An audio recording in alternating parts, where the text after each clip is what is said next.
Bonsoir à tous, bienvenue au journal d'ABK Télévision. Voici les titres.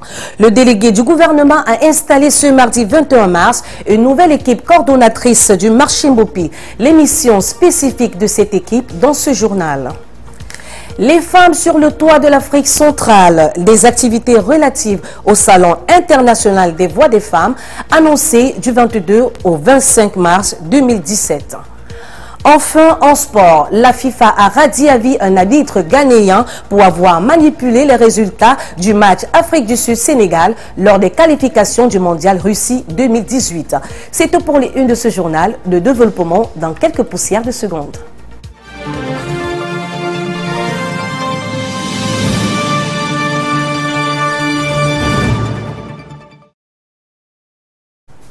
Rebonsoir à tous et merci d'être avec nous. En environnement, ce 21 mars est la journée internationale des forêts. Les forêts couvrent les 1/3 de la planète et elles jouent des rôles fondamentaux, à savoir protéger contre les dangers naturels, servir de refuge pour les espèces et bien d'autres. Nous détaille Michel Sellet.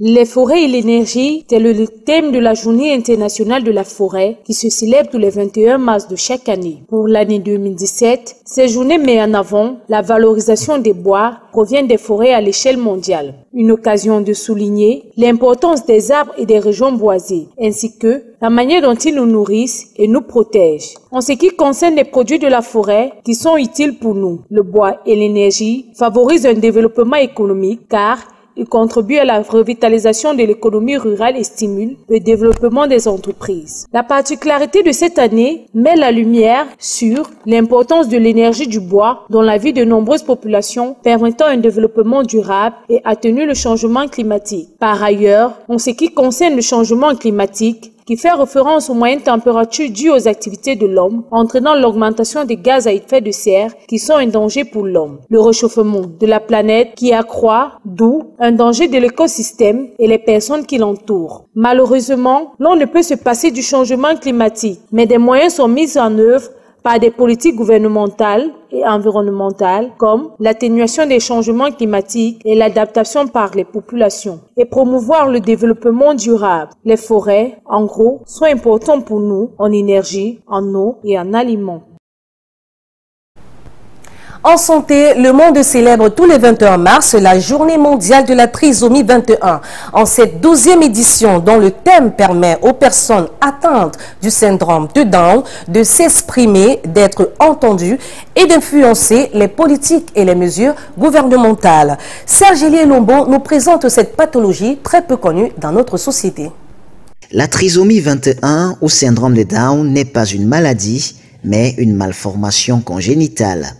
Elle est due à la présence d'un chromosome supplémentaire sur la 21e paire de chromosomes, c'est-à-dire qu'au lieu d'avoir au total 46 chromosomes, l'individu trisomique en possède 47. Ce qui crée des conséquences physiques comme l'hypotonie, c'est-à-dire la diminution du tonus musculaire, ainsi que la tête légèrement plus petite que la norme et bien d'autres. Des conséquences intellectuelles également sont à noter. Tous les individus trisomiques souffrent d'une déficience intellectuelle, mais elle peut être différente selon les individus. Le quotient intellectuel moyen est de 50, alors que la norme se situe entre 85 et 120. L'atteinte globale des fonctions intellectuelles ne permet cependant pas une intégration sociale complète en dépit de leur caractère amical et jovial. Plusieurs autres malformations sont observées chez les personnes atteintes du syndrome de Down ou de la trisomie 21, entre autres la malformation cardiaque, la malformation digestive, oculaire et la malformation de l'appareil urinaire. Il existe des moyens de dépistage de la trisomie 21, comme par exemple le test sanguin. Il s'effectue au 4e mois de la grossesse et permet de calculer le risque qu'a le fœtus de porter une trisomie 21. Si la trisomie 21 demeure la cause principale du retard mental chez les personnes déficientes intellectuelles, elle reste mal connue du grand public. Une journée mondiale a donc été mise à cet effet en place avec le soutien des Nations Unies dans le but de mieux informer les populations sur cette maladie et ses traitements. La journée mondiale de la trisomie 21 se célèbre tous les 21 mars de chaque année. Rappelons que la 12e édition de la Journée mondiale de la trisomie 21 invite les pouvoirs politiques ou alors les pouvoirs publics à prendre en compte les personnes atteintes du syndrome de Down, entendez, trisomie 21. Économie, le marché Mbopi a désormais une nouvelle équipe dirigeante.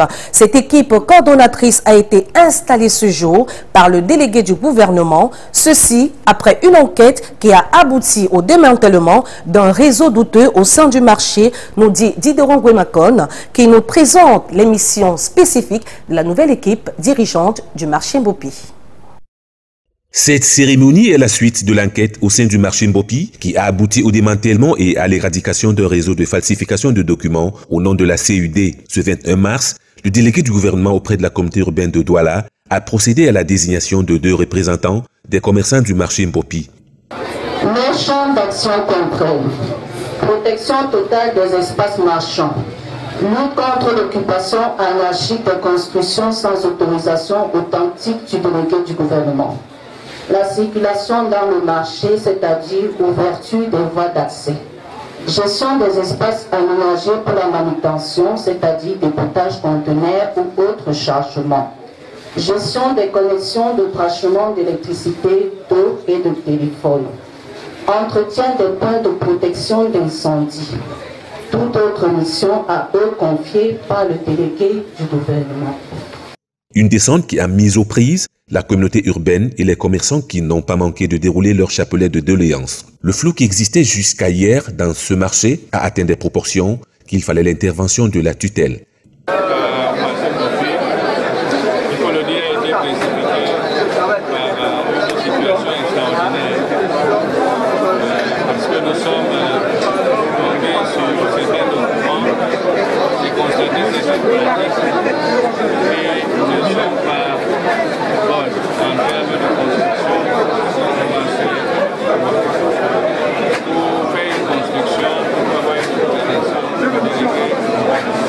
L'équipe, que dirige désormais Martine Lodiot, a pour mission de protéger les espaces marchands, de lutter contre l'occupation anarchique, les constructions sans autorisation authentique du délégué du gouvernement. La liste est loin d'être exhaustive.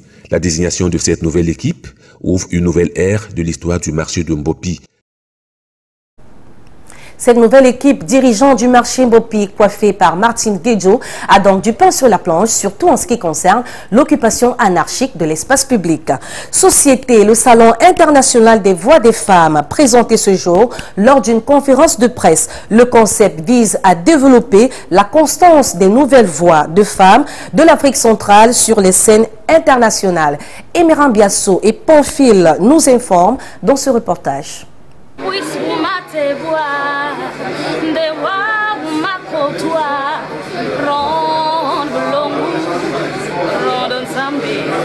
Une voix parmi tant d'autres qui soutient le Salon international des voix de femmes qui se déroule du 22 au 25 mars à Douala. Le projet Femmes de Scène d'Ébène, né au retour du Massa, dont l'ambition majeure est de développer la présence de nouvelles voix de femmes de l'Afrique centrale sur les scènes internationales et sur les rails. Pour expliquer les motivations et les différentes attractions autour de cette première édition, une conférence de presse s'est tenue ce 21 mars à Bonapriso en présence de journalistes et hommes de culture. Cette circonstance a permis aux différents artistes conviés à prendre part aux différents showcases à venir de donner leur lecture sur le concept.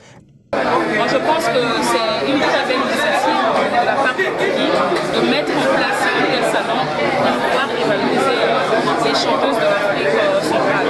Et moi, je pense que peu importe le fond ou encore ce par où on est passé pour y arriver. Pamela Badjogo du Gabon, finaliste du prix découverte RFI, Laure Noir du Cameroun, Geneviève Matibaye du Tchad et Fanny Faya du Congo, sélectionnés pour les 8e Jeux de la francophonie d'Abidjan, feront des scènes pour se faire découvrir davantage par le public camerounais. Une initiative qui permettra également de faciliter la rencontre et l'échange entre tous les jeunes acteurs de la filière musicale d'Afrique centrale. Une idée que soutient le président de Scène d'Ébène. Le salon, c'est pour permettre à des jeunes chanteuses d'Afrique centrale de leur faciliter l'accès sur la scène internationale, de faciliter la rencontre déjà avec les diffuseurs, de faciliter les échanges entre elles. On définit aussi le salon comme une passerelle pour l'international, pour les jeunes artistes que souvent personne ne connaît, même dans leur propre pays. La cérémonie d'ouverture est donc prévue demain à l'Institut français de Douala avec en affiche L'Or Noir et Fanny Faya. Les activités de ce salon international des voix des femmes sont annoncées et vont se poursuivre du 22 au 25 mars dans les différents lieux à l'instar de l'Institut français de Douala. En culture, ce 21 mars est une occasion pour célébrer l'expression et les belles paroles, pour promouvoir la lecture, voire honorer les poètes. Liliane Fauguin nous parle de la Journée mondiale de la poésie.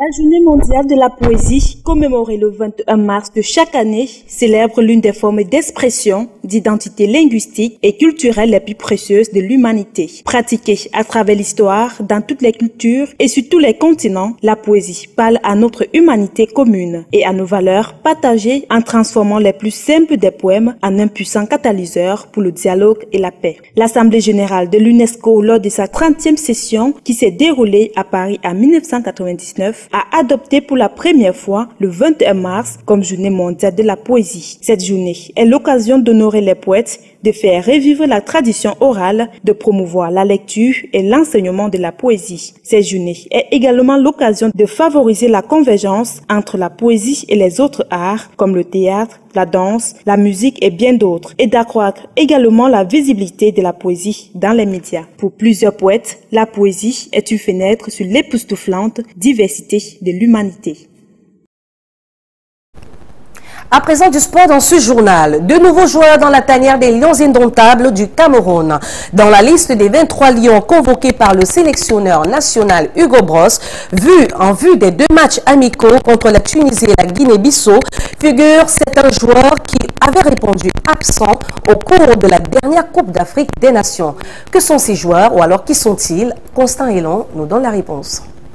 En janvier dernier, le sélectionneur national des Lions indomptables Hugo Bross convoquait alors une liste de 27 présélectionnés pour la Coupe d'Afrique des Nations au Gabon, liste qui avait été boudée par la plupart des cadres de cette équipe nationale. Pour cette rentrée au sein de la tanière, le sélectionneur national des Lions indomptables du Cameroun, le Belge Hugo Bross, a convoqué 23 joueurs. 23 joueurs qui ont répondu présents en temps et en heure. L'un des faits marquants est la participation de 2 joueurs qui avaient boudé la première liste d'Hugo Bross en partance pour la Coupe d'Afrique des Nations au Gabon. Le néo-marseillais Zambo Anguissa qui prend part au stage des Lions indomptables du côté de la Belgique depuis hier soir. La présence de Choupo-Moting venu d'Allemagne. Ces deux-là avaient désincliné l'offre du sélectionneur national des Lions indomptables pour la Coupe d'Afrique des Nations au Gabon. Mais un fait marquant peut retenir notre attention.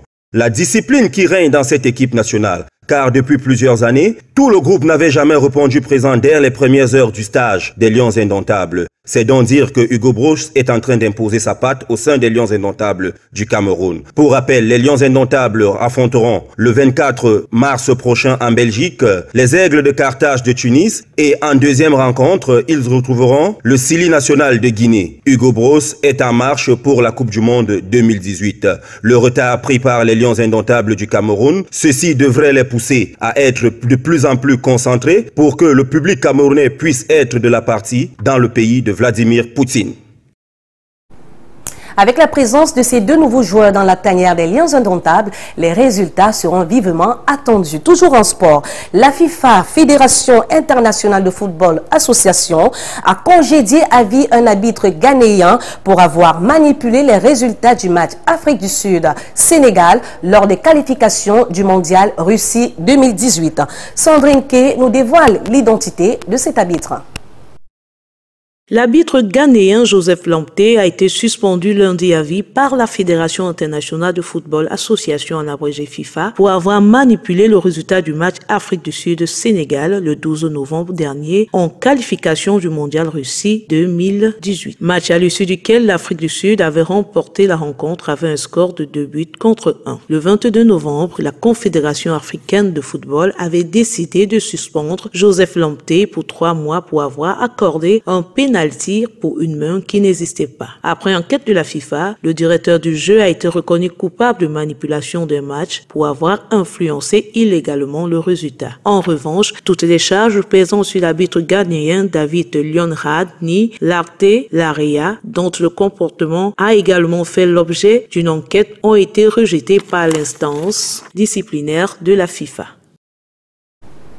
À l'international, tout d'abord au Burundi, un commissaire de police a été retrouvé mort. Selon la principale ligue de droits de l'homme du pays, une soixantaine de cadavres victimes d'assassinats isolés ont été découverts depuis le début de l'année. La synthèse de cette actualité et bien d'autres informations avec Sandrine Kay. Ce lundi soir, de nombreux sujets ont été survolés par 5 des 11 candidats à la présidentielle conviés à débattre sur TF1. C'était la première fois que des prétendants à la magistrature suprême débattent avant même le premier tour et plusieurs participants ont déploré l'absence des autres candidats, à commencer par Marine Le Pen. La chef de file du Front National reste la favorite des sondages qui la disent tous battus au second tour par Emmanuel Macron ou Jean-Luc Mélenchon. Une foule immense à Diyarbakir pour célébrer le Nowruz, le nouvel an Kurd, mais beaucoup moins de monde que les années précédentes. La Turquie étant en alerte maximale après une série d'attentats, les célébrations ont été interdites à Ankara et à Istanbul. Dans la grande ville du sud-est du pays, à majorité kurde, le couvre-feu a été partiellement levé, mais les mesures de sécurité sont draconiennes. Au Burundi, un colonel de police a été retrouvé mort ce lundi à Bujumbura. Selon ITK, la principale ligue des droits de l'homme du pays, une soixantaine de cadavres victimes présumées d'assassinats isolés ont été ainsi retrouvés depuis le début de l'année. Interdite depuis début janvier, la ligue ITK dit avoir recensé 22 cadavres découverts en janvier, 17 en février et 24 au cours des 3 premières semaines de mars. Le souverain pontife a reçu pour la première fois le président rwandais Paul Kagame au Vatican. Lors de cette visite inédite, le pape François est largement revenu sur le rôle de l'Église lors du génocide de 1994. L'entrevue n'a duré qu'une vingtaine de minutes, mais devant le président rwandais Paul Kagame, le pape François ne s'est pas dérobé, même s'il n'a pas présenté d'excuses officielles au nom de l'Église pour le génocide de 1994, comme le réclame Kigali. C'est tout pour le journal de ce 21 mars, mais avant de partir, les titres qui l'ont meublé. Le délégué du gouvernement a installé ce mardi 21 mars une nouvelle équipe dirigeante du marché Mbopi. À la tête, Martine Guedjo, dont les missions spécifiques seront entre autres d'éradiquer l'occupation anarchique de l'espace public. Les femmes sur le toit de l'Afrique centrale, le Salon international des voix des femmes a été présenté ce jour lors d'une conférence de presse. Les activités de ce salon débutent dès demain le 22 mars et s'étendra jusqu'au 25 mars dans les différents centres ici à Douala. Alors, pour terminer en sport, il y a la FIFA qui a radié un arbitre ghanéen pour avoir manipulé les résultats du match Afrique du Sud-Sénégal. C'était lors des qualifications du mondial Russie 2018. Voilà, chers téléspectateurs, merci d'avoir suivi. L'actualité se poursuit sur ABK Télévision dès demain quand il est 19h30. D'ici à là, portez-vous bien.